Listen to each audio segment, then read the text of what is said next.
Je suis Claude Chupenga, je suis fondateur du Centre international de l'espoir. Nous sommes très heureux d'être là aujourd'hui. C'était la communauté de pratique du groupe 3737, organisée par le groupe 3737.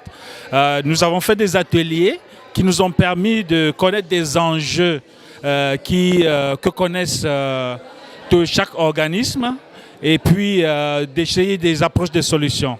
Nous avons par exemple soulevé des enjeux les problématiques, n'est-ce pas, de financement, des financements des organismes dirigés par les personnes noires. Et nous avons pensé qu'une des solutions était, n'est-ce pas, l'autofinancement.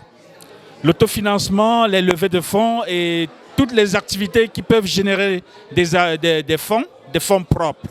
Alors, nous sommes très heureux de ce réseautage et nous espérons que ça se poursuivra. Bonjour, mon nom c'est Esalus Pierre-Étienne. Je suis le président directeur général du comité d'exposition sur les arts et la culture caribéenne, un organisme qui fait la promotion de la culture afro-caribéenne dans toute sa diversité. L'organisme est situé dans les cantons de l'Est et ce soir, c'était un plaisir de faire la rencontre de d'autres personnes qui s'occupent d'autres organismes et de constater qu'on a des enjeux communs. Principalement, nous avons un problème de bénévolat. Et ce qui est très important aussi, que j'aimerais souligner, ce n'est pas dans notre culture. On a beaucoup de difficultés à trouver des bénévoles dans notre communauté. Ça m'interpelle beaucoup et j'aimerais que les gens en prennent conscience. Alors, à part du bénévolat, il y a une question de sous-financement pour les arts et la culture. Nous sommes à être le dernier à être financé, si je peux m'exprimer ainsi. Ensuite, on a un problème aussi de transport, ainsi que, pour les ressources humaines. Avoir des fonds pour les ressources humaines. On manque un fonds de roulement pour pouvoir faire fonctionner l'organisme.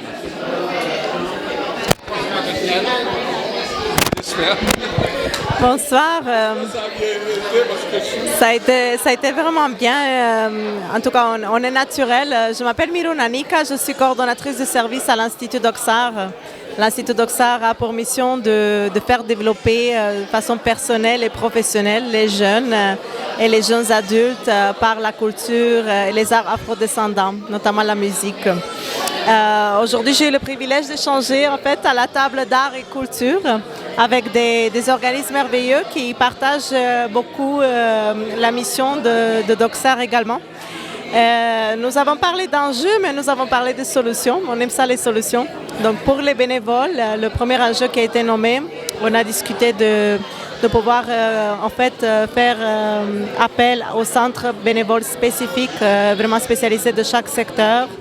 Ensuite, nous avons parlé d'élargir le bassin de bénévoles au-delà de ce que nous sommes normalement, on a l'habitude de recruter.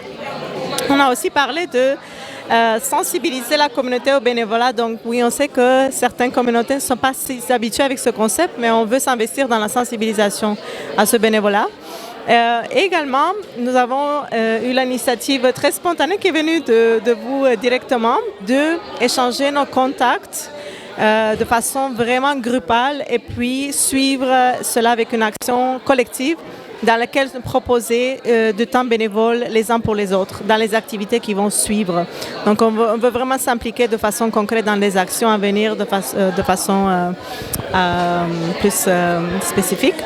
Et ça, c'est les solutions au niveau du bénévolat. Alors, on en a trouvé d'autres solutions, mais on ne va pas s'éterniser. On a eu vraiment beaucoup de plaisir à collaborer ensemble. Merci beaucoup, le groupe 3737. L'équipe est extraordinaire, très dynamique. Juste le fait d'être ici ensemble, ça nous encourage, mais aussi ça nous met en main des solutions avec des actions concrètes dans les journées à venir. Alors, merci infiniment. Bonjour, je m'appelle Aïssatou Sidibé. Je suis la présidente d'un organisme qui s'appelle Vivre sans fibrome et j'ai la chance d'être accompagnée par le groupe 3737. Aujourd'hui, c'était une activité de réseautage pour rencontrer d'autres organismes et soulever certaines problématiques. Les problématiques qui revenaient souvent, pour nous, la priorité, c'est vraiment tout ce qui touche à la visibilité, le marketing et la communication Parce que même si on a du financement, même si on a des formations, si on n'a pas un réseau puissant, ça ne servira à rien. Donc le contact humain, le dialogue, la communication pour se faire connaître, c'est extrêmement capital. Et justement, ça nous a permis aussi de rencontrer d'autres personnes pour justement aller chercher un peu de conseils et de solutions. Je suis Ange Brevet, présidente de l'association des ruches et des femmes. En fait, des ruches et des femmes, c'est une association en fait qui travaille pour des femmes dans les zones rurales en Afrique pour les aider en fait à avoir une plus-value.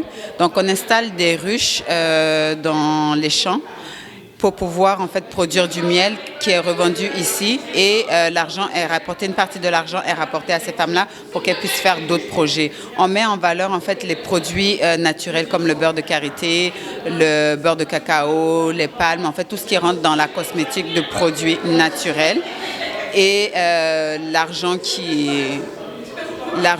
est fait par la vente de ces produits-là, une partie est rapportée à ces femmes-là pour qu'elles puissent aussi valoriser leurs projets, valoriser tout ce qu'elles ont à faire. Donc nous, ce soir, je suis venue à la rencontre du groupe 3737 et il y a une problématique qui s'est posée à moi, c'est la problématique des relations humaines.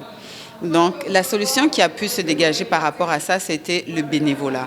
Donc, si vous m'entendez, je cherche des bénévoles avec qui travailler pour pouvoir en fait donner vie et une entière visibilité, enfin, pour que l'association puisse vivre pleinement, on a besoin de bénévoles qui puissent m'accompagner dans le processus de la mise en place de l'association.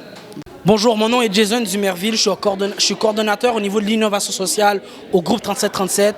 Aujourd'hui, c'était la deuxième édition de la communauté de pratique mensuelle qu'on fait à chaque troisième mercredi du mois. Donc, ces communautés de pratique servent à quoi?